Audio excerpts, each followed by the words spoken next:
আউযু বিল্লাহি মিনাশ শাইতানির রাজীম বিসমিল্লাহির রহমানির রহিম ইন্নাল্লাহা ওয়া মালাইকাতাহু ইউসাল্লুনা আলান নবী ইয়া আইয়ুহাল্লাযীনা আমানু সাল্লু আলাইহি ওয়া সাল্লিমু তাসলিমা আল্লাহুম্মা সাল্লি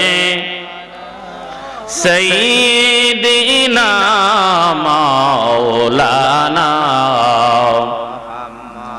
ওয়া আলা আলি সাইয়্যিদিনা মাওলানা হাম্মাদ আল্লাহুম্মা সাল্লি সাইয়্যিদিনা মাওলানা ওয়া আলা আলি সাইয়্যিদিনা মাওলানা কবে জানি ডাক আসিবে এই বাড়ি ঘর সারিতে কোন দিন জানি ডাক আসিবে এই বাড়ি ঘর সারিতে গায়ের কাফর কোলে কোলে সাদা কাফর পরাবে আল্লাহুম্মা মোহাম্মদ সবাই জবান খুলে মাওলানা মুহাম্মদ ওয়া আলা আলি সাইয়্যিদিনা মাওলানা মুহাম্মদ ডাইনে মাটি বামে মাটি মাটির হবে বিছানা ডাইনে মাটি মাটির হবে বিছানা আইসো একা যাইবা গো একা সঙ্গে কে যাবে না আল্লাহ মোহাম্মদ সবাই সাইয়্যিদিনা মাওলানা ওয়া আলা আলি সাইয়্যিদিনা মাওলানা আল্লাহ আল্লাহ আল্লাহ লা ইলাহা ইল্লাল্লাহ আল্লাহ আল্লাহ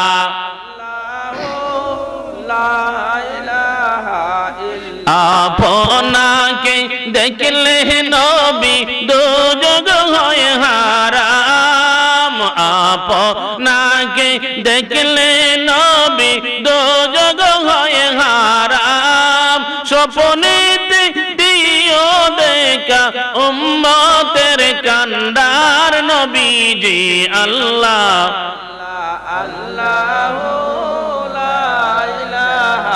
ইল্লাল্লাহ আল্লাহ আল্লাহ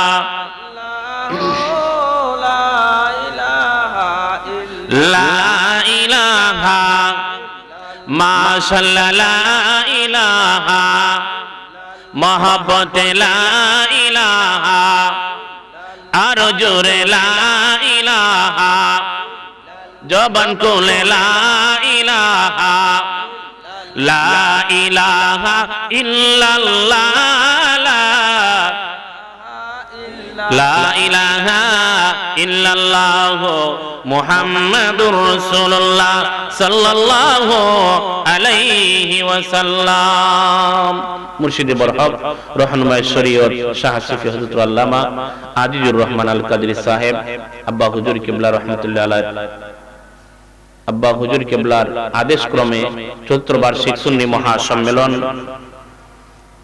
স্থান শাহে মদিনা আবিদিয়া দরবার শরীফ, মাঝদিহি পাঠানপাড়া, শ্রীমঙ্গল মৌলভীবাজার। সভাপতি জনাব হাজী মোহাম্মদ আবু তাহের লাল মিয়া সাহেব, জনাব মোহাম্মদ দীপলু আহমদ টিক্কা মিয়া সাহেব, সহসভাপতি জনাব মোহাম্মদ আবুল কালাম মিয়া সাহেব, জনাব মোহাম্মদ সুজু মিয়া সাহেব। আজকের মাহফিলের প্রধান অতিথি পীর মুর্শিদ কেবলা, অধ্যক্ষ আল্লামা সাহেব কেবলা সিরাজনগরী দামাত বরকাতুল আলিয়া। সার্বিক তত্ত্বাবধানে বিশিষ্ট ইসলামী চিন্তাবিদ আওলাদে ওলি ফিরজাদা হযরত আল্লামা এত্র দরবার শরীফের বদরিশীল পীর সাহেব হযরত মাওলানা এম এ আবেদ শাহ আল মুজাহিদি সাহেব সহ আরো যারা রয়েছেন, আমি সময়ের জন্য নাম পড়তে পারলাম না। আল্লাহ পাক রব্বুল আলামিন আমাদের সকলের আশা বসাকে কবুল ও মঞ্জুর করুক। সবাই বলি আল্লাহুম্মা আমিন। আপনারা মনে করতে পারেন যে আমরা মানুষ কম, মনটা দুর্বল না। মানুষ কম হোক অসুবিধা নাই, মনের ভিতরে বড় কিছু রাখতে হবে যে আল্লাহ ইচ্ছা করলে কমের ভিতরে বেশি দিতে পারেন। আমরা বই পড়ি দেখি একের ভিতরে 3, একের ভিতরে 5, একের ভিতরে 7। মানুষ অল্প, অসুবিধা নাই, ফেরেশতারা তো আছে চতুর্দিকে। তাহলে আমাদের মন দুর্বল করার কোনো কারণ। এবং মাসটা হলো কি মাস? শাবান মাস। কি মাস? সবচেয়ে উত্তম মাস। মাসের মধ্যে যে মাস সবচেয়ে একটা উত্তম মাস শাবান। তারপরে সামনে আমাদের মাহে রমজানুল মুবারক শরীফ। তাহলে আজকে আমাদের সুনসিব, সবাই থাকতে পারে না। রাত হচ্ছে প্রায় 12টা 9 মিনিট। রাত 12টার পরে প্রায় মাঝামাঝি শেষ দিকে আসতেছে। গভীর রাতে আল্লাহকে ডাক দিলে আল্লাহ শুনেন, বান্দারে আমাকে কি জন্য ডাকোস? তোর কি দরকার, কি প্রয়োজন? আপনি তখন বলে দিবেন, আল্লাহ আমি আবিদিয়া দরবারের মাহফিলে এসেছিলাম মনে বড় একটা আশা নিয়ে। বান্দারে বল তোর মনে কি আশা? বলে, আল্লাহ গো, আমার বাবা দুনিয়া থেকে চলে গেলেন, মা বিদায় নিয়ে গেলেন। আমি এই মাহফিলে বসে গেলাম একটাই উদ্দেশ্য, যদি আমার আব্বা আম্মাকে ক্ষমা করেন। আল্লাহ কথা দেন, বান্দারে ওই মাহফিলের ভিতরে বসে যদি একটা চোখের ফোঁটা পানি জমিনে পালাইতে পারো, আমি ওয়াদা দিলাম রে বান্দা, তোর উসিলায় গোটা জামাত রে আমি কবুল করে নিব। সুবহানাল্লাহ। শুধু এখানেই শেষ নয়, আপনার একটা ফোঁটা চোখে পানি আসার আগে আগে একদল ফেরেশতা আসিয়া চোখের পানি হাতে নিয়ে ওই কবরের উপরে ছিটিয়ে ছিটিয়ে দিবে। মসজিদে মিলাদ পড়াইলে, ঘরে মিলাদ পড়াইলে গোলাপ জল একটা লই এইভাবে মানুষ ছিটায়, ছিটায়নি? ছিটায়। আল্লাহ পাক বলেন, ফেরেশতারা যাইয়া এইভাবে কবরের উপরে যখন ছিটায় পানিগুলা, আজকে সুনসিব এই এলাকার মুর্দা যারা কবরে, তারা কিন্তু সুনসিব, তারা বড় আনন্দিত। এখানে দোয়া হবে তাদের জন্য। যেই রে বাবা কবরের উপরে পানিগুলা ছিটাইয়ে দেওয়া হয়, চোখের পানি, দুজোরে আগুন সাথে সাথে বন্ধ হয়ে যায়। দুজক থেকে আগুনের আওয়াজ বলে, আল্লাহ মাবুদ রব্বুল আলামিন, আমি কাউকে ভয় পাই না। জাহান্নামে কেউ ভয় পায় না, একটা জিনিসকে ভয় পাই। বলে, কারে তুমি ভয় পাও? আল্লাহ গো, তোমার যে বান্দাগুলা দুনিয়ার জমিনে চোখে পানি আসে, ওই পানিটারে বড় আমি ভয় পাই। সুবহানাল্লাহ। জাহান্নামের আগুন বন্ধ হয়ে গেল। আল্লাহ বেহেশতের থেকে নিয়ামত পাঠিয়ে দিলেন কবরের ভিতরে। কোথায়? কবরে। বাবারে সব কিছুর কবর লওয়া যায়। বাড়ির পাশে কবর, কবরের কোন কবর লওয়া যায় না। আমার আব্বা আজকে মারা গেলেন কয়েক বছর, এরকম শবে বরাতের দিন, শবে বরাতের সামনে 14 তারিখ শবে বরাতের দিন। মা আব্বা হারানো কত বেদনা, যার নাই সে জানে। এজন্য আমি অনুরোধ করব, যিনি মা বাবা মারা যায়, যার মা বাবা মারা যায়, মারা যাওয়ার পরে যেন কবরে লাশ রাখার সময় যেন সন্তানটা কবরে নামে, সন্তানটা কবরে নামে। কবরে নামলে পরে অনুভূতি আসে কি জানেননি? হায়রে, আমার আব্বা জীবনে আমারে কত কোলে নিছে, কত কান্দে লইছে, বাজারে ফাঁকাইছে, ওই দিক সেদিক নিয়ে গেছে। আমি বুঝি কোনদিন আমার আব্বারে কোলে নিতে পারি নাই। আজকে কবরে লাশ রাখার সময় বুঝি আমার বাবাকে কোলে নিলাম। এই ভিতরে যখন অনুভূতিটা আসে, ভিতরে মানুষের মন পরিবর্তন হয়ে যাইতে পারে। নিজের বাবাকে যখন কবরে নামাইবেন লাশ, ভিতরে যদি একটু অনুভূতি আসে, আল্লাহ বাবার সঙ্গে কত জীবনে বেয়াদবি করেছি, কোনদিন বাবাকে কোলে নিতে পারি নাই। কোলে নিতে, বাবারে কোলে নিতে, বাবারে কোলে নিবে দূরের কথা, অহেতুক কথাবার্তা তো বলে না, বাবারে মারে, সম্মান ইজ্জত নাই, আছে নাই, কেন শিখাইতে হইব, আগে আর কিতাব হইব, শিখাইতে হইব। আপনি আপনার সন্তানকে শিক্ষা দিতে হবে। এজন্য কবর লাশটা নামাইবার সময় সন্তানকে নামাই দিবেন। অনেক সময় দেখবেন গ্রামের মানুষ কি বলে জানেননি, কবে নামাজ পড়তে না নামাই না। আহা, নামাজ তো পড়তে হবে, আমি জানি, নামাজ ছাড়া যাবে না, নামাজ ছাড়া নামাজ পড়তে হবে। আল্লাহর নবীর এক সাহাবী মসজিদে যাইয়ে নববীতে যাইয়ে নামাজ পড়ে, মসজিদে নববীতে যাইয়ে নামাজ পড়ে, নামাজ শেষ হইলে দূর দিয়ে ঘরে চলে আসে, তাড়াতাড়ি ঘরে। একদিন আবু বকর সিদ্দিক দেখলেন, একদিন উমর ইবনুল খাত্তাব দেখলেন, নবীজি একদিন দেখলেন। আল্লাহর নবী জিজ্ঞেস করলেন, সাহাবীরে, আমার ওই সাহাবীটা দেখলাম ফজরের নামাজের পরে, ফজরের নামাজের পরে সালাম ফিরাইয়া আমরা একটু মুসল্লির দিকে মুখ ফিরাইয়া বইয়া একটু জিকির আজগার করি, একটু দোয়া লম্বা করিয়া করি। নবীজি বলেন, সাহাবীরে, আমি দেখলাম আমার ওই সাহাবী সালামটা ফিরাইতে দৌড় মারে। বলে, ইয়া রাসূলুল্লাহ, আমরা তো দেখি উনি নামাজটা শেষ করে ওই দৌড় মারে, তাড়াতাড়ি জানি। আল্লাহর নবী বললেন, চলো একদিন তার বাসায় যাইমু। নবীজি যাইবেন। আবু বকর, উসমান, কত দামি মানুষ, কত দামি।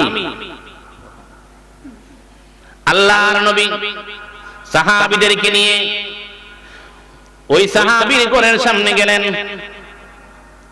যাইয়া সাহাবীকে হযরত উসমান ডাক দিলেন।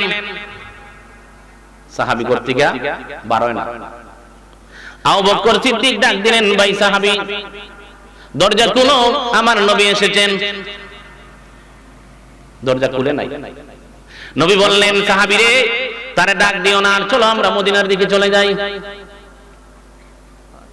এই কথা বলার সাথে সাথে ঘরের ভিতর থেকে কি ঘটনা ঘটলো জানেননি? ঘরের ভিতরে সাহাবীর একটা ভালো কাপড় ছিল।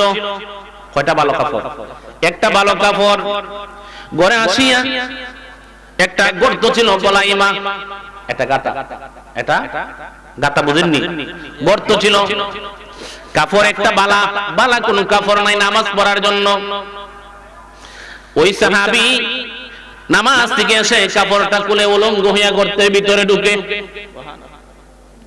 গর্তের ভিতরে ঢুকে স্ত্রীকে ওই কাপড়টা দেয় নামাজ পড়ার জন্য।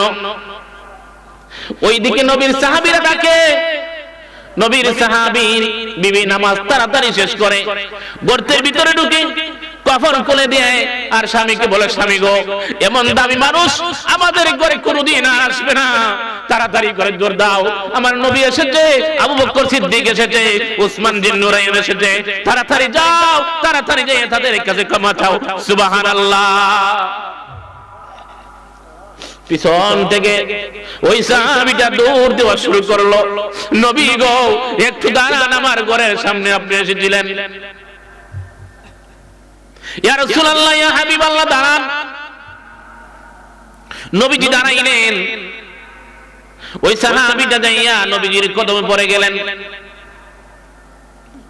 ইয়া রাসূলুল্লাহ, ইয়া হাবিবাল্লাহ, নবী গো, আপনি আমার ঘরে আসলেন, আমার বাড়িতে আসলেন।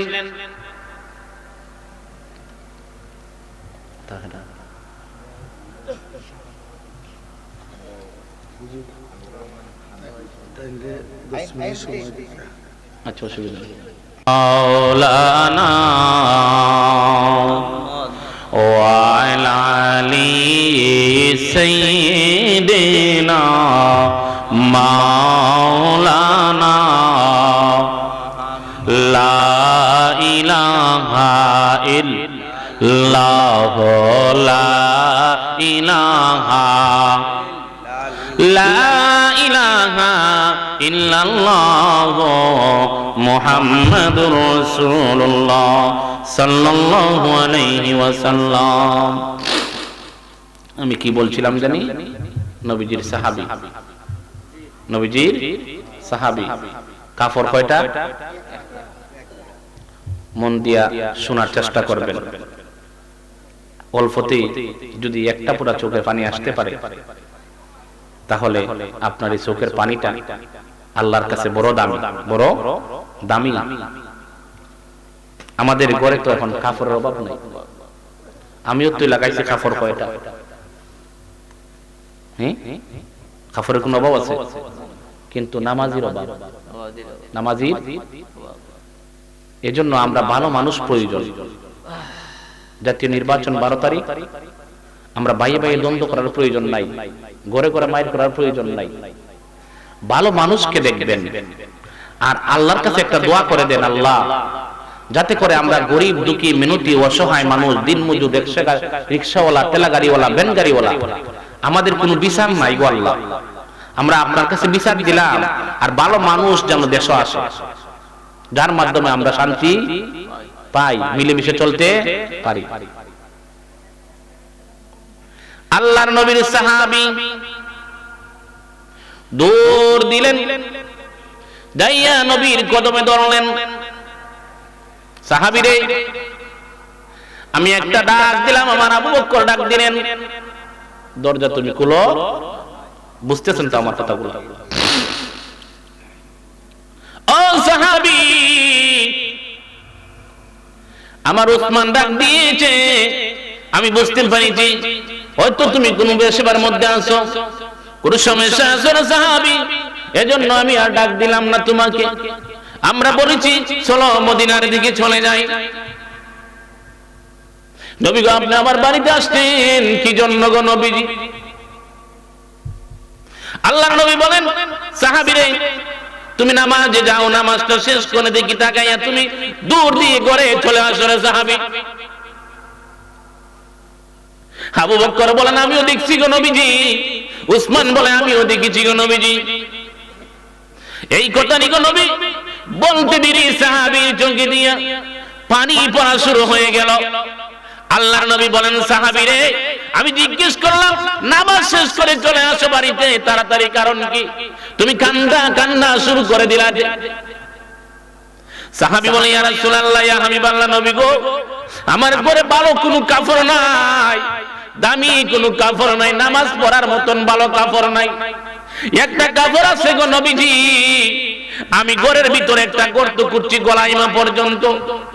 আমি নামাজ শেষ করে বাড়িতে যাইয়া ওই গর্তের ভিতরে আমি ঢুকি, আমার ভালো কাপড়টা আমার স্ত্রীকে দিয়ে দেই, আমার স্ত্রী নামাজ আদায় করে গো নবী।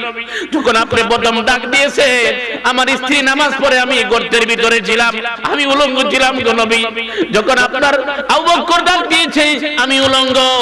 আপনারা যখন বিরত চলে আসছিলেন, আমার ওই স্ত্রী নামাজ শেষ করে গর্তের ভিতরে প্রবেশ করে ওই কাপড়টা খুলে দেওয়ার পরে আমি তাড়াতাড়ি করে কাপড়টা পেঁচাইয়া আপনার সামনে আসলাম গো নবীজি। সুবহানাল্লাহ। কিরে সাহাবী, কি বলো? জি হুজুর, আমার ঘরে ভালো কোনো কাপড় নাই।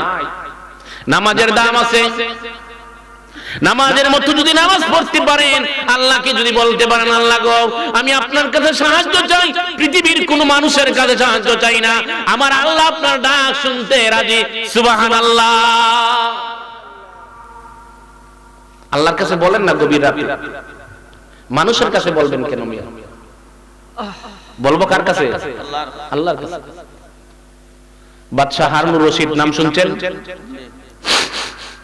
বাদশাহ হারুনুর রশিদ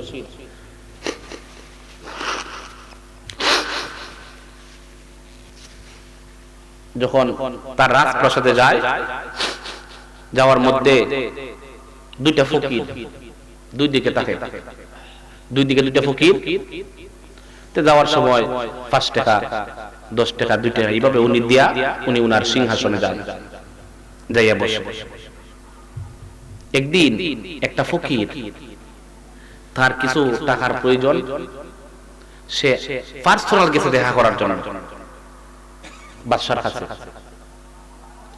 যখন বাদশার কাছে গেল, যাইয়া বলতেছে বাদশা কোথায় আছে, বাদশার সঙ্গে একটু দেখা করব। সবাই কয় বাদশা মসজিদ। কোথায়? ওই ফকির যাইয়া দেখতেছে বাদশা মসজিদের ভিতরে বসে বসে কাঁদতেছে, আল্লাহর কাছে দোয়া করতেছে, আল্লাহর কাছে চাইতেছেন উনি এটা সমাধান সবকিছু। আল্লাহ, আমার টাকা দরকার, পয়সা দরকার, আমার ইজ্জত দরকার, সম্মান দরকার, ভাত দরকার, তরকারি দরকার, গরুর গোশত দরকার, মুরগ দরকার, আজ দরকার। আমি বল মাছ খাইতাম, আল্লাহ পারে না? আল্লাহর কাছে একদিন বলে দেখেন না, আল্লাহ আমি গরুর গোশত খাইতাম, জানে চাই আমি দিয়ে খাইতাম পারতেছি না। এরপরে যদি আল্লাহ না খাওয়াই না আমারে বলবেন, যদি খাওয়াইছেন না আল্লাহ। বললেন আল্লাহ ইলিশ মাছ খাইতাম, এত দাম করতে আনতাম, আল্লাহ আমার খাওয়াইন, দেখুন না আল্লাহ খাওয়াইননি। আল্লাহ বুঝেন না, আল্লাহ সব কিছু জানেন, আপনি কি চান। এইভাবে যখন বাদশা হারুনুর রশিদ দাওমাও করে মসজিদে বসে বসে কাঁদতেছে, ফকির আর সামনের দিকে যায় না। কয় আমি তো বাদশার কাছে চাইতাম, ফেললে গিয়া বাদশার দিকে আল্লাহর কাছে চাই, তা আমিও আল্লাহর কাছে চাই। কার কাছে? ফকির ইরান চলে আসলো। প্রতিদিন যেখানে বসে এইখানে আর বসে না, এখানে আর। এখন ফাঁসের ফকিরে কয় কিতাবে তুই আর ফকিরগিরি করতে না নি, কয় না দেখছি তোর বাদশা কার কাছে চাই, আমিও কথা রেখে চাই। কার কাছে চাই না আল্লাহ? এই বাদশা কার কাছে চাই? এবার বাদশা যখন পরের দিন আসতেছে রাস্তা দিয়া, 5 টাকা দিব, আইয়া দেখে একটা ফকির আছে, আরেকটা ফকির। ফকিরের দিকে এই তোর সাথে টাকা কই, দড়িটা দিলাইস 5 টাকা, তুই নাকি কয় কইছে তোমার টার নিত না, তোমার টার এ বলে আপনাদের কাছে চাই, হের কাছে চাইবো, তোমারটা লাগতো না। এ বেচারা কইছিল একমতে, এ কইছে রাগ তুলাই দিছে, রাগ তুলাইয়া মানে দেখুন যদি কোনো মানুষ বালা একটা মানুষের সম্পর্ক থাকে আর একটা মানুষ মাঝখান থেকে চায়, তারা সুরাই দিত আপনার সাথে আমার বালা সম্পর্ক, আর একটা মানুষ চাইবা আমরা মাঝখান থেকে একটা কিছু লাগাইয়া সরাই দিত, কথা ঠিক আছে নি? এবার বাদশার উসরা কহে আমার টাকা নিত না, যা। বাদশাহ মনে মনে কইল যে ঠিক আছে, এখন প্রতিদিন আয় তার বাদ ঠিক আছে, এখানে আইয়া ও ফকির রেদে 5 টাকা আর একটা সুন্দর একটা প্যাকেটিং করিয়া, এর ভিতরে একটা মুরুগের ভিতরে একটা স্বর্ণের টুকরা, কিসের টুকরা? স্বর্ণের টুকরা আইনা দিছে তার কাছে, কয় এটা তোর, আর 5 টাকা দিলাইস তারে, না দে না দে। আর হে কিটা করছে, হে যখন মাঝে মাঝে আইয়া কয় আমার বাসায় দেই নিবি, কয় দিছে তোর টাকা নে, কত দিছে, কয় তোর দিছে এটা, আমার দিছে এটা, অনেক কাজ কর, তোর টাকাটা আমার দিলা, এটা নাকি এটা মনে হয় আমার দরকার না, টাকাটা আমার দরকার, টাকাটা আমার। তখন হে যেটা দিছে এটা দিলাইছে হে রে, আর হে বাড়িতে কুল্লা দেখে এটার ভিত্তি কিটা এখন এই স্বর্ণ বিচ্ছা হে বাজার ব্যবসা খুলছে, কিবা তার ব্যবসা চলে, বালা চলে। আরো কয়েকদিন পরে একদিন বাসায় জিজ্ঞাসা, তোর ফকির যেদিকে দেখেও যাবি, কয় বাদশা কিটা কইতাম আপনারে, বাজার যে দোকান ফাটাইছে, যে ব্যবসা শুরু করছে তার সাথে তো আর সম্ভব না। কে রে, কারণটা কিটা? কারণ তো বুঝলাম না। বলে তোরে যে আমি একটা ফুতলা দিছিলাম ওই দোকানে কিটা করছে, ফুতলা তো দিলে ইসি বাদশা হে রে, আর তার টাকা নিছি আমি, কইটা কিটা বুঝলাম, কয় তার একটা আন বাজার গিয়া, কয় বাদশা তোরে ডাকো। বাদশা ডাক দিয়ে নিয়ে আসলেন, কয় তুই কি কাজ করলে? বলে বাদশা আমি ফকিরগিরি ছেড়ে দিয়েছি, ওই দিন থেকে আমি একদিন আমার কিছু টাকার প্রয়োজন ছিল, আমি আপনার কথা তালাশ করলাম, সবাই বলে আপনি মসজিদে। কোথায়? আমিও পিছনে পিছনে গিয়ে মসজিদে দেখলাম আপনি এমন ভাবে কাকুতি মিনতি করে আমার আল্লাহর কাছে যান। আমিও ভাবলাম আজকে থেকে আমি আর আপনার কাছে যাইব না, আমি আমার আল্লাহর কাছে যাইব। আমার আল্লাহ ইচ্ছা করলে আমাকে বড় লোক বানাইতে পারেন। সুবহানাল্লাহ। বাদশার দিকে তাকাইয়া দেখে ফকিরটা বাদশার চোখের পানি টলমল করে। কয় আল্লাহ দিয়া দন দেখে মন কেড়ে নিতে কতক্ষণ, নদীর পার ভাঙে পার করে, এই তো নদীর খেলা, সকাল বেলার দনি রে তুই ফকির সন্ধ্যা বেলা। সুবহানাল্লাহ। বাদশা কারণ কিটা? কারণ হইল তোর প্রতি আমি রাগ করছিলাম, রাগ করে চাইছিলাম যে ওই ফকিরটার আমি বড় লোক বানাই দিতাম, আর তুই দেখে আল্লাহ চাইছস। আমি চাইছি বড় লোক করতাম, তারে আল্লাহ চাইছেন বড় লোক বানাইতা তোরে। এজন্য আমি তার একটা স্বর্ণ মুদ্রা দিছিলাম ভিতর হইরা লুকাইয়া, যেটাই নিয়ে আমার যখন হে বালা পায়, এ বড় লোক ওই বড় দেখা যায় না, হে আমার বালা পায় না। তুই এমন এক কাজ করছ, আমার আল্লাহ পাক রব্বুল আলামিন তোর প্রতি খুশি হইয়া গিয়া আল্লাহ পাক রব্বুল আলামিন বলেন এই স্বর্ণ মুদ্রা তোর না, তোর হাতিতে যাইব, কিন্তু তার কাছে যাইব। তার হাতিতে গেছে না, হাত তো আমার, কিন্তু সম্পদ তার। হাত আমার, সম্পদ। এবার বুঝেন আল্লাহ পাক রব্বুল আলামিনের কাছে আপনি যদি চাইতে পারেন, আমার রব্বুল আলামিন যা কি ইচ্ছা থাকে আমার আল্লাহ সঠিক জায়গায় পৌঁছাইয়া দিতে পারেন। সুবহানাল্লাহ। পারেন না আল্লাহ? মন দুর্বল করার কোন কারণ, কোন সুযোগ নাই। আপনি বেশি না 5 ওয়াক্ত নামাজ পড়বেন, কয়েক তো 5 ওয়াক্ত নামাজ পড়বেন, কুরআন সুন্নাহ মোতাবেক চলার চেষ্টা করবেন। আপনি যদি আজকে মাছ দেখান, পাশের ঘরের খবর নিয়ে দেখবেন সে কি দেখাইছে। আপনি যদি গরুর গোশত দেখান, সামনের ঘর ডাইন পিছন দেখবেন, একটু হাঁটাহাঁটি করবেন। এটার নাম হইল ইসলাম, এটার নাম। আপনাকে আল্লাহ দিল, আপনি ইচ্ছা মতো খাইলেন, ঘুমাইলেন, চললেন, এটার নাম ইসলাম নয়। আমার আল্লাহ পাক রব্বুল আলামিন আপনাকে দুনিয়াতে পাঠাইলেন। আমরা তো আল্লাহর কাছে বলেছি যে আল্লাহ শুধু দুনিয়াতে পাঠাও, একমাত্র তোমার ইবাদত বندگی ছাড়া আর কারো ইবাদত বندگی করব। রজব মাস আল্লাহর মাস, রজব মাস শাবান মাস নবীজির মাস। শাবান মাস নবীজি কইনা আমার শাবান মাস লাগতো না, কইলে তো বরকত বেশি, বরকত কইনা। তো আপনার মাস আছে, আমার মাস আছে, আমার উম্মতের মাস কই? সুবহানাল্লাহ কইনা। এই জন্য উম্মতের মাস হলো রমজান শরীফ। রমজান এর লাগি 170 থেকে 700, 70 থেকে। আর রমজান মাস আইলে মানুষের দিন আই করে, কয় বেটা আমার বড় বাত আছে, আমি রোজা করে রাখতাম, কয় না এরকম কথা?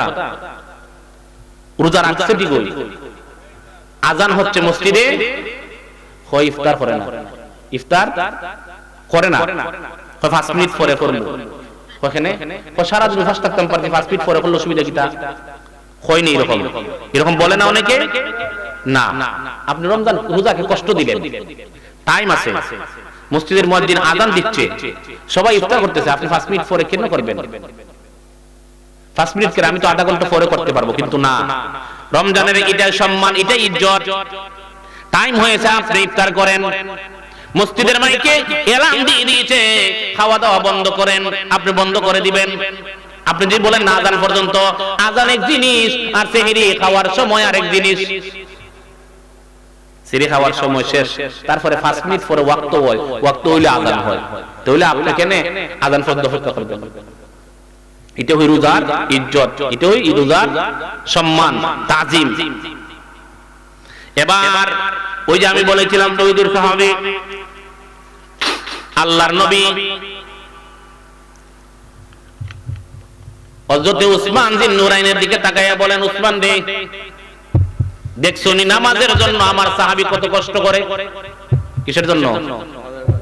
আর আমাদের তো কাফরের অভাব নাই, কাফরের অভাব কই? নামাজ যাইতে রাজি না, নামাজ পড়তে। আমিও একটা মসজিদের ইমাম, 5 ওয়াক্ত মসজিদে কমই হয়, আর ফজর ওয়াক্ত তো নাই।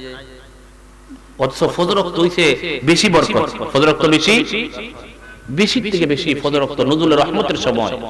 এখানে আল্লাহ রহমত নাজিল করেন।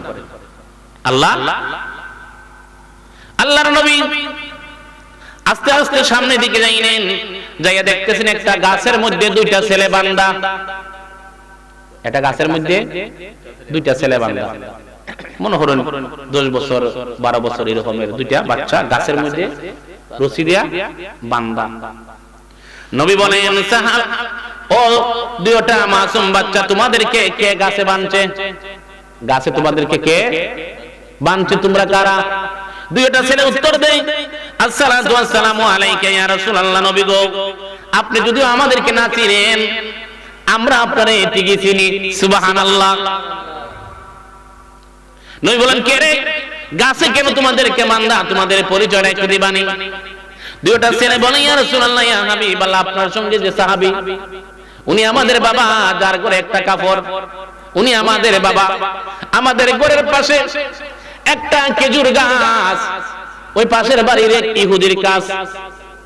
ওই খেজুর গাছ, খেজুর পরে আমরা টুকাইয়া টুকাইয়া খাই। আমার আব্বা আমাদেরকে গাছে বেঁধে ফেলেছেন, ওই খেজুর দেখাই। কাল কিয়ামতের ময়দানে আপনার সামনে, আল্লাহর সামনে আমার আব্বা কি জবাব দিবেন? এই জন্য গো নবীজি, আমার আব্বা আমাদেরকে গাছে বেঁধে রেখে দিয়েছেন। সুবহানাল্লাহ। খাবারের অভাব নাই রে ভাই বাবা, কত খাবার আমরা অহেতুক নষ্ট করি, বিয়েতে শাদীতে কত খাবার নষ্ট করি, কিন্তু আমার নবীর সাহাবীরা খাবারের জন্য কত কষ্ট করেছে। নবীজির চোখে পানি রাখতে পারলেন না। উসমানকে বলেন, উসমান রে, শুনছনি তুমি পারবাইনি ইহুদির খেজুর গাছটা ক্রয় করে আমার ওই সাহাবীর দিতে, তুমি পারবানি? সুবহানাল্লাহ। চিন্তা করছেন বিষয়টা? আর আমরা কত মানুষের হারাম খাই, কত মানুষের হারাম খাই, কত মানুষের হক মারি, কত মানুষের জিনিস চুরি করে খাই। আর নবীজির সাহাবী বলতেছে খেজুর গাছ থেকে পরে টুকাইয়া খায়। আল্লাহর নবী বললেন, উসমান তুমি পারবানি? উসমান বলে, ইয়া রাসূলুল্লাহ, যদি আপনি আমাকে হুকুম দেন গো, আমি খেজুর গাছ কিনে দিব তাদেরকে। উসমান রাদিয়াল্লাহু তাআলা চলে গেলেন ওই ইহুদির বাড়িতে, যাইয়া বলেন, ইহুদি রে, তোমার ওই খেজুর গাছের দাম কত? তোমার একটা খেজুর গাছের বিনিময়ে আমি 100টা খেজুর গাছ দিব, আমাকে এই খেজুর গাছটা দিয়ে দাও। না করে, না করে, সুযোগ পাইছে ও না। কয়টা হইলে বলো তুমি, তোমার কয়টা খেজুর গাছ দিলে তুমি খেজুর গাছটা আমারে দিয়ে দিবা? এ চাইছে 1000। কয়টা? একটা খেজুর গাছের বিনিময়ে কয়টা খেজুর গাছ? 1000। উসমানের তো খেজুর গাছ অসংখ্য। উসমান যে নূরাইন, উসমানকে আল্লাহ অনেক ধনী বানাইছে। ইহুদিরা তাকায়া দেখে নবীজির সাহাবী উসমান রাদিয়াল্লাহু তাআলা কান্না করতেছেন। কান্না দুই প্রকার। কয় প্রকার? আপনার সন্তান বিদেশ থেকে আসলে এয়ারপোর্টে যাইয়া জড়াইয়া ধরে কাঁদতেছেন, এটা হলো খুশির কান্না রে বাবা। এটা কিসের কান্না? খুশির কান্না। আমার আব্বা মারা গেছেন, আপনি আমার বাড়িতে গেলেন, আমার কান্না দিকে কাঁদতেছেন, এটা হলো দুঃখের কান্না। উসমান এমন খুশিতে কাঁদতেছেন, ওই ইহুদিরা বলে, উসমান তুমি কান্দো কেন? বলে, আমি তো খুশির কান্দা কান্দি। আজকে যদি ইহুদি তুই আমার জীবনের সমস্ত সম্পদ চাইতে, আমার নবীকে খুশি করতে যাইয়া সব খেজুর গাছ, সব সম্পত্তি তোর একটা খেজুর গাছের বিনিময়ে আমি দিয়া দিতাম। সুবহানাল্লাহ। চিন্তা করছেন? ইহুদি মনে মনে মনে হয় ভুল করছি রে, তুই চাইতাম হইতে পাইলাম। তোমার ভিতরে নিয়ত বালা না, আমার উসমানের ভিতরে নিয়ত হচ্ছে আমি নবীকে খুশি করতাম। কারে? আল্লাহ নবীকে খুশি করতাম, আল্লাহর নবীরে। তাহলে বুঝেন, নবীজির সাহাবায়ে কেরাম দ্বীনের জন্য, ধর্মের জন্য, ইসলামের জন্য তারা জীবন। আজকে আমরা বাজারে গেলে পরে বন্ধু বান্ধবকে নিয়ে হোটেলে ঢুকে 100, 200, 500 টাকা অনেক খরচ করি, কিন্তু মসজিদের যখন রমজান মাস আসে তারাবির জন্য 100 টাকা না করে, 100 টাকা হইলে না করে, মাসে 100 টাকা বেতন হইলে না করে। মসজিদের ইমাম সাহেবের বেতন 2000, 3000, 4000 চলে। এটা একবার কম বেতন হইলো বর্তমানে 15,000 টাকা দরকার। একটা ফ্যামিলি চলে না। তুমি অহেতুক নষ্ট করো টাকা। একটু চিন্তা করো, তুমি একটা ইমাম সাহেবের পিছনে 5 ওয়াক্ত নামাজ পড়তেছো, রমজান মাস আসলে তুমি তারাবি নামাজ পড়তেছো। ভাই যদি আপনি তারাবি নামাজ পড়েন 20 রাকাত, বেয়াদবি মাফ করবেন, আমি একটু বুঝাইবার জন্য বলতেছি, 1 টাকা কইরা যদি দেন 20 টাকা, কয় টাকা রে? 20 টাকা। 30 টা 20 টা পূরণ দিলে হয় 600 টাকা। কয় টাকা? 600 টাকা। 5 ওয়াক্ত নামাজে 17 ফরজ। কয় ফরজ? বিতিল ফরাইল লাগে রমজান মাসে ইমাম সাহেব। তাহলে 3 17 আর 3 20, আরো 20 টাকা। তো 600 কত হয়? 1200 টাকা। তুমি 100 200 টাকা দিতে পারো না? তুমি রিকশা চালাও না, যেটা করো, তুমি খুশি হইয়া রমজান মাসে 500 টাকা দিয়েন, নামাজটা পড়েন যাইয়া রমজান মাসে। বলে সারা বছর পড়তে পারছি না হুজুর, আমি নামাজ পড়বো আর আমি খুশি হইয়া 500 টাকা এই বছর তারাবিতে দিব। জানেন নি কি হবে যদি ইমাম সাহেব খুশি হইয়া যায় আপনার প্রতি? রাত্রে যখন সেহরির জন্য উঠে ডাক দেওয়ার জন্য মাইকে যদি 2 রাকাত নফল নামাজ পড়া দোয়া করে, আল্লাহ লোকটা এই বছর একটা গদিত নাই, বছর 500 টাকা আমারে দিছে, আল্লাহ তুমি তারে maaf করে দিও। আমার আল্লাহর যদি পছন্দ হইয়া যায়, ইমাম সাহেবের চৌকের পানি আল্লাহর কাছে যদি কবুল হইয়া যায়, আপনার জীবন ওই 500 টাকার কারণে আমার আল্লাহ জীবনটারে পরিবর্তন করে দিতে পারেন। সুবহানাল্লাহ। পারেন নি আল্লাহ? আর ইমাম টাকা দিব দূরের কথা, ইমাম সাহেব দমক মারে। কিটা মারে? দমক মারে। কইমা জরব তো হই আসলা। তোমাকে এই সাহস কে দিয়েছে ইমাম সাহেবকে বলা?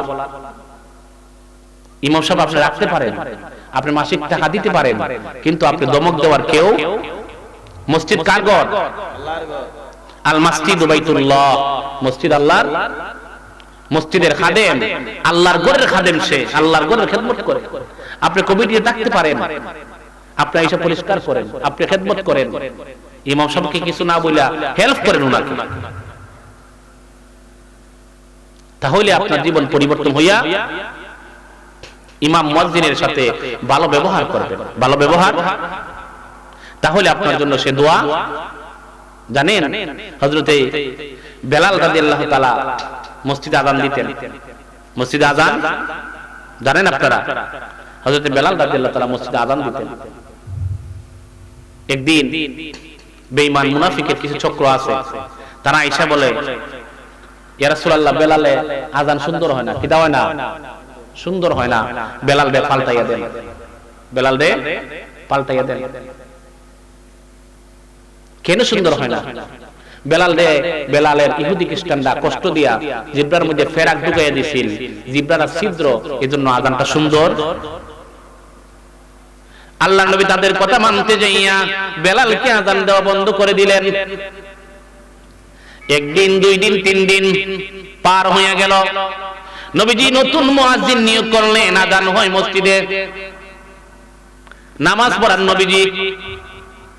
3 দিন যাওয়ার পরে আমার আল্লাহ জিবরাইল পাঠাইলেন নবীজির কাছে।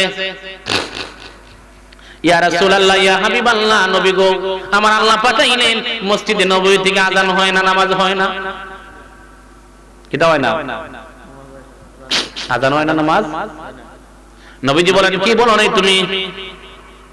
বলে, হে ইয়া রাসূলুল্লাহ, ইয়া হাবিবাল্লাহ, আল্লাহ পাক রব্বুল আলামিন সেই খবর পাঠাইছেন।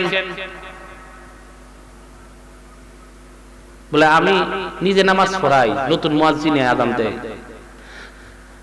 জিবরাইল বলে, ইয়া রাসূলুল্লাহ, ইয়া হাবিবাল্লাহ, নবী গো, আমার আল্লাহ পাঠাইছেন, যতক্ষণ পর্যন্ত বেলাল আযান না দিবে আমার আল্লাহর কাছে যাইয়া পৌঁছে না। কারা যান? সবাই বলেন, কারা যান? বলে, কি বলো রে তুমি? আল্লাহ নবী ডাক দিলেন হযরতে বেলালকে, বেলাল রে, ও বেলাল, তোমার সাথে আমার আল্লাহর সম্পর্কটা কেমন রে বেলাল? মুয়াজ্জিনদের এরকম সম্মান, ইমামদের এরকম সম্মান আমার আল্লাহ মায়া করে, কোনদিন কিছু বলবেন না। কোন ইমাম মুয়াজ্জিনকে যদি বলেন ক্ষমা চাইয়ে নেবেন, তাদের দামটা আমার আল্লাহর কাছে বড় দামি। বেলাল, তোমার সম্পর্কটা আমার আল্লাহর সঙ্গে কেমন? বেলাল কেঁদে কেঁদে বলে, নবী গো, আমি জানি না, আপনি ভালো জানেন। বলে, কেন রে বেলাল? যেদিন থেকে আপনি বলেছিলেন বেলাল রে, তুমি আজকে থেকে আমার মসজিদের মুয়াজ্জিন, আমি সেদিন থেকে বড় খুশি ছিলাম। যেদিন থেকে বন্ধ করে দিয়েছেন, ওই দিন থেকে আমি শুধু কান্না করতেছি। বেলাল নবীরে ভালোবাসতো, নবীজিরে ভালোবাসতো। আল্লাহর নবী ডাক দিয়ে বলেন, বেলাল রে, আল্লাহ খবর পাঠাইছেন তুমি নাকি মসজিদে নববীতে আযান দিতে হবে। তুমি এমন কি কাজ করেছো আমার আল্লাহ তোমার প্রতি খুশি হয়ে গেছেন? বলে, আমি তো এমন বেশি কাজ করতে পারি নাই। আমি একদিন শুনছিলাম আপনি বলেছিলেন এক ওয়াজের মাঠে যে মসজিদের মুয়াজ্জিন যারা 7 বছর মসজিদের মুয়াজ্জিনি করতে পারে, আমার আল্লাহ কাল কিয়ামতের ময়দানে তাদের মাথাটা সবচেয়ে উপরে থাকবে। অন্য অন্য নবী ওলি সাহাবাই কেরামরা বলবে, আল্লাহ গো উনি কে, ওরা কারা, ওদের মাথায় এত উপরে কেন? নূরের টুপি পরাইয়া থাকবে, তাদের অনেক উপরে মাকাম থাকবে। আল্লাহর নবী বলেছিলেন ওই মানুষগুলা হবে মুয়াজ্জিন। ইয়া রাসূলুল্লাহ, নবী গো আমি ওই দিন থেকে বড় খুশি ছিলাম, আর আযান যেদিন থেকে বন্ধ করে দিলেন আমি বড় কষ্ট পাইয়াছি, আমি কাঁদতে কাঁদতে আমার জীবন শেষ। বলে, বেলাল যারে যা, আমার আল্লাহ হুকুম পাঠাইছেন আর কোন মুয়াজ্জিনের আযান চলবে না, তুমি আযান দিলে আমার আল্লাহ খুশি হইবেন। সুবহানাল্লাহ। এখন বুঝেন? আর মসজিদের মুয়াজ্জিন আর ইমামরে মানুষের যেমন মন্দরে ব্যবহার না, এটা একমাত্র আল্লাহর ঘরের খাদেম তারা, তাদেরকে পারলে হেল্প করেন। কোন দিকে যদি যায় কি আযানের সময় আপনি আযান দিয়া নামাজ পড়ে আইসেন, নামাজ পড়াই দিয়ে আপনি পড়ে লাগেন, তাহলে বুঝতে হবে আমাদের সামনে যে মাহে রমজান মুবারক শরীফ আর বেশি দিন বাকি নয়। যদি রাত ভর ইবাদত বন্দি করতে পারেন, দিনে রোজা রাখতে পারেন সুন্দর করে, অবশ্যই আমার আল্লাহ পাক রব্বুল আলামিন আপনার জন্য আমার জন্য নিয়ামত রেখে দিয়েছেন। সুবহানাল্লাহ।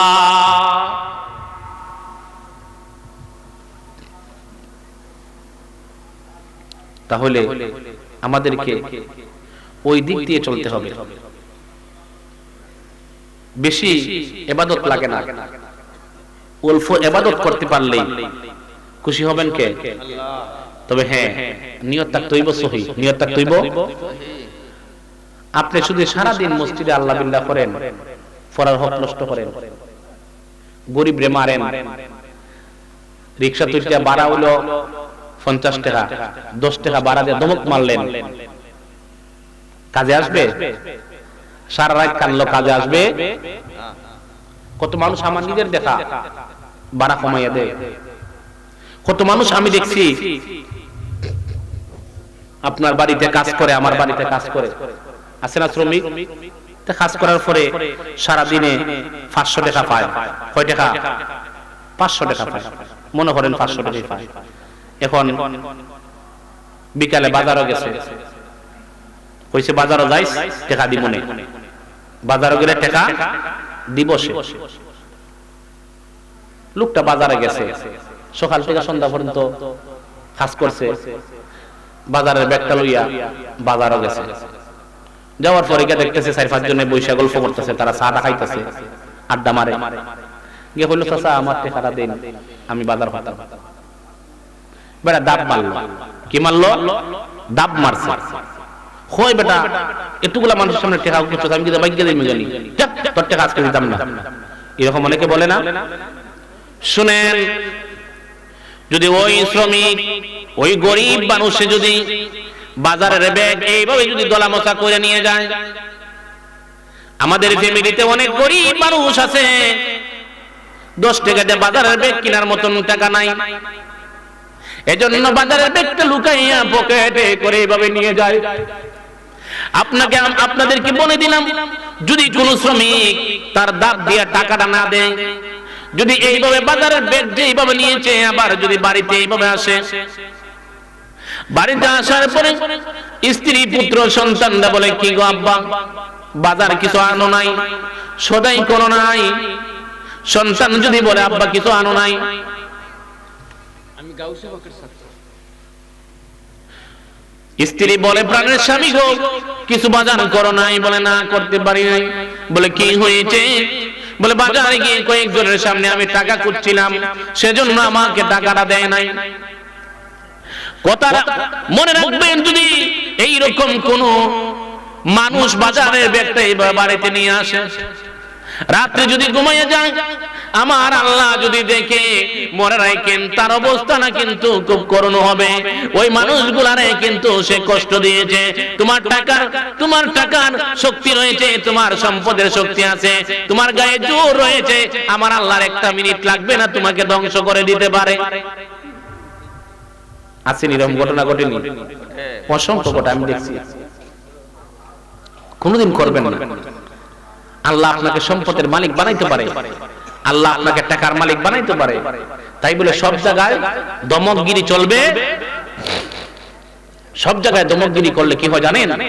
আল্লাহর এক ওলি রাস্তা দিয়ে হাঁটতেছেন, হঠাৎ করে সামনে গিয়ে দেখেন একটা দোকানঘর, দোকানের মধ্যে একজন লোক বসা, একটা গ্লাস দুধ, হুজুর আপনি একটা গ্লাস দুধ পান করেন। কি পান করেন? দুধ। একটা গ্লাস দুধ দিল, উনি দুধটা আলহামদুলিল্লাহ বলে বিসমিল্লাহির রহমানির রহিম বলে খেলেন, শেষে আলহামদুলিল্লাহ বললেন। কত খুশি! উনি রাস্তা দিয়ে হাঁটতেছেন, একটু সামনে যাইবেন,